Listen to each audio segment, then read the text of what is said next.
രാഷ്ട്രീയ പ്രേരിത സ്ഥലമാറ്റങ്ങൾ റദ്ദു ചെയ്യുക, സ്ഥലമാറ്റ മാനദണ്ഡങ്ങൾ പാലിക്കുക എന്നീ ആവശ്യങ്ങൾ ഉന്നയിച്ച് NGO യൂണിയൻ നേതൃത്വത്തിൽ ജില്ലാ താലൂക്ക് കേന്ദ്രങ്ങളിൽ കൂട്ടധർണ നടത്തി. ഹോസ്ദുർ മാന്തോപ്പ് മൈതാനിയിൽ നടന്ന ധർണ കേരള NGO യൂണിയൻ സംസ്ഥാന സെക്രട്ടേറിയറ്റ് മെമ്പർ സഖാവ് VC മാത്യു ഉദ്ഘാടനം ചെയ്തു. പ്രഖ്യാപനം പോലും കഴിഞ്ഞിട്ടില്ല എങ്കിൽ പോലും ഈ ചുരുങ്ങിയ ഒരു മാസക്കാലത്തിനുള്ളിൽ നയപരമായി വിവിധ തലങ്ങളിൽ എടുക്കേണ്ട തീരുമാനങ്ങൾ വിവിധ മന്ത്രിമാരും പാർട്ടിയും ഒറ്റയ്ക്ക് എടുത്തുകൊണ്ട് അതിന് നടപടികളുമായി മുന്നോട്ട് പോവുകയാണ്.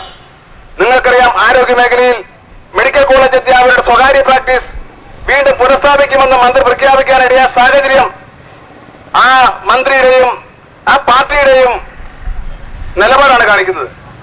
വിദ്യാഭ്യാസ മേഖലയിൽ എത്രയോ കാലമായിട്ടുള്ള ശക്തമായ പ്രക്ഷോഭത്തിന്റെ ഭാഗമായി തടഞ്ഞു നിർത്താൻ വേണ്ടി കഴിഞ്ഞ അങ്ങനെ വിദ്യാഭ്യാസ സ്ഥാപനങ്ങളെ കയറൂരി വിടുന്ന സമീപനം ഈ ഗവൺമെന്റ് ആരംഭിക്കുന്നത് തുടരും എന്നുള്ളതിന്റെ അല്ലെങ്കിൽ ഇത് പുനഃസ്ഥാപിക്കുമെന്നുള്ളതിന്റെ ലക്ഷണമാണ് വിദ്യാഭ്യാസ മന്ത്രിയുടെ പ്രഖ്യാപനവും കഴിഞ്ഞ മന്ത്രിസഭാ യോഗ തീരുമാനവും. 500-ലധികം സ്വകാര്യ അൺഎയ്ഡഡ് സ്ഥാപനങ്ങൾക്ക് NOC കൊടുക്കാൻ വേണ്ടിയാണ് ഗവൺമെന്റ് തീരുമാനിച്ചിട്ടുള്ളത്. അധികാര വികേന്ദ്രം ശക്തിപ്പെടുത്തുന്നതിന്റെ ഭാഗമായി കേരളത്തിലെ ജനങ്ങൾക്ക് ഏറ്റവും ഗുണകരമായിരുന്ന തദ്ദേശ സ്വയംഭരണ വകുപ്പിന്റെ സംയോജനം അത് വേണ്ടെന്ന് വെച്ചുകൊണ്ട് അതിനെ 3 വെട്ടിമുറിച്ച് 3 മന്ത്രിമാരുടെ കീഴിലേക്ക് മാറ്റാനും ആ വകുപ്പിലുണ്ടായിരുന്ന ഏകോപനം നശിപ്പിച്ച് തങ്ങളുടെ സാമ്പത്തിക താല്പര്യം മാത്രം സംരക്ഷിക്കാനുള്ള തീരുമാനത്തിന്റെ ഭാഗമായി വകുപ്പിനെ 3 വിഭജിച്ചതും എടുത്ത് ചൂണ്ടിക്കാണിക്കാൻ വേണ്ടി നമുക്ക് കഴിയും.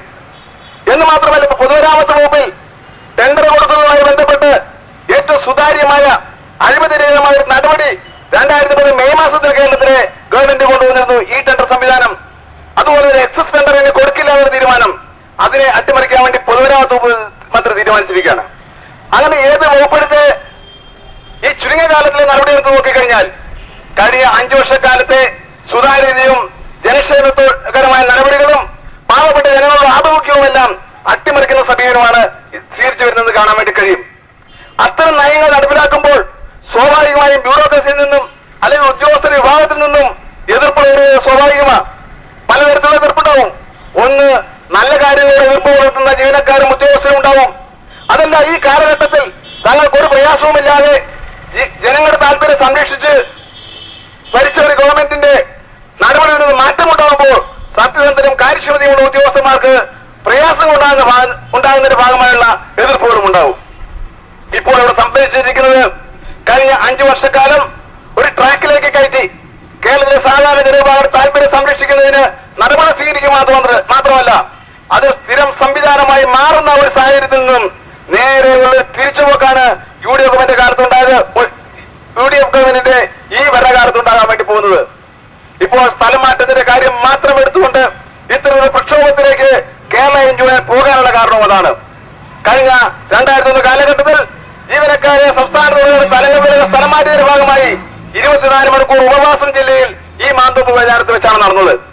അതിന്റെ ഭാഗമായി ഒരു വർഷക്കാലം ജീവനക്കാരെ ദ്രോഹിച്ചിരുന്ന ഗവൺമെന്റിന് അതിൽ നിന്ന് പിന്നോക്കം പോകേണ്ടി വന്ന സാഹചര്യം അന്നുണ്ടായിരുന്നു.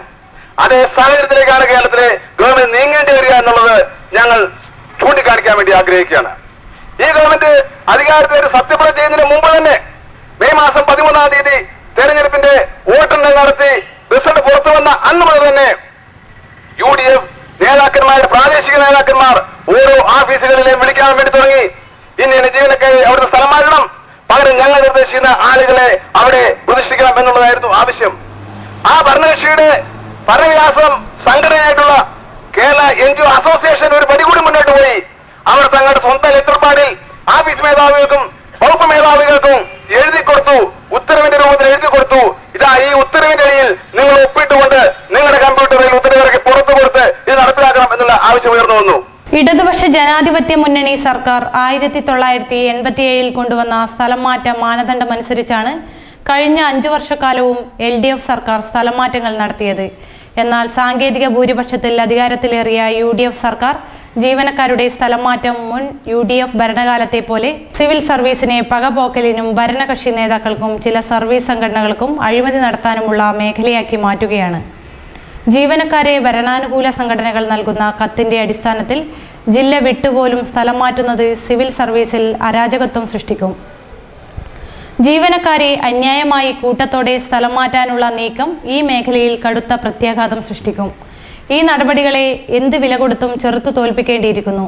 ഈ സാഹചര്യത്തിലാണ് ഭരണക്കാരുടെ മൗനാനുവാദത്തോടെ വകുപ്പ് അധ്യക്ഷന്മാരെയും ഓഫീസ് മേധാവികളെയും ഭീഷണിപ്പെടുത്തിയും സമ്മർദ്ദം ചെലുത്തിയും സ്ഥലം മാറ്റ ഉത്തരവുകൾ ഇറക്കുന്നതിനെതിരെ 26/5/2011 സെക്രട്ടേറിയറ്റിലും ജില്ലാ കേന്ദ്രങ്ങളിലും യൂണിയന്റെ നേതൃത്വത്തിൽ ജീവനക്കാരുടെ വമ്പിച്ച മാർച്ച് സംഘടിപ്പിച്ചത്. എന്നാൽ ദ്രോഹ നടപടികൾ ഇപ്പോഴും തുടരുകയാണ്. വ്യവസായം, ലോക്കൽ, ഓഡിറ്റിംഗ്, പ്ലാനിംഗ് തുടങ്ങിയ വകുപ്പുകളിൽ ജീവനക്കാരെ ജില്ല വിട്ടു സ്ഥലം മാറ്റിക്കൊണ്ടുള്ള ഉത്തരവുകൾ പുറത്തു വന്നിരിക്കുന്നു. കാസർഗോഡ് ജില്ലയിൽ സഹകരണ വകുപ്പിൽ യൂണിയൻ പ്രവർത്തകരെ തലങ്ങും വിലങ്ങും സ്ഥലം മാറ്റിയതിനു പുറമെ മറ്റു ചില വകുപ്പുകളിൽ വഴിവിട്ടുള്ള സ്ഥലം മാറ്റങ്ങൾക്കും സെക്ഷൻ മാറ്റങ്ങൾക്കും വേണ്ടി ഭരണകക്ഷികളും ഭരണവിലാസം സംഘടനകളും നിരന്തരം ഇടപെട്ടുകൊണ്ടിരിക്കുകയാണ്. എം തമ്പാൻ നായർ അധ്യക്ഷത വഹിച്ചു. ടി കെ രവി സ്വാഗതവും കെ ഭാനുപ്രകാശ് നന്ദിയും പറഞ്ഞു.